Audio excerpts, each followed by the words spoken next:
नमस्कार मित्रांनो, आज आम्ही चाललोय सागरेश्वर मंदिरला। तुम्हाला नुसती हरणं आणि माकडच बघायला मिळणार आहे। पण भेटूया मंदिरात।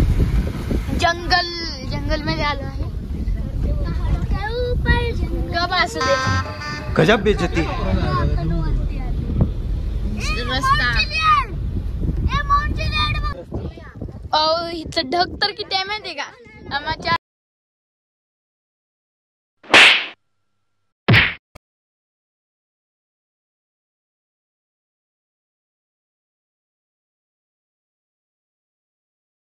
लय फोटो काढले, तुम्हाला दाखवतो।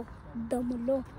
ही व्यापारच्या घर दिसतेत ना, आले बोलवायला लागलाय। पप्पाची बॅटरी झाली लो।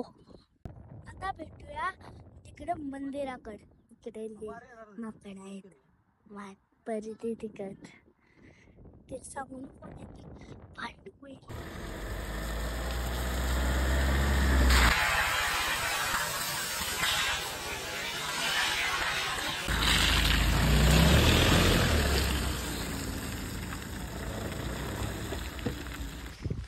तर मित्रांनो, ही बघा वेगळाच नजारा।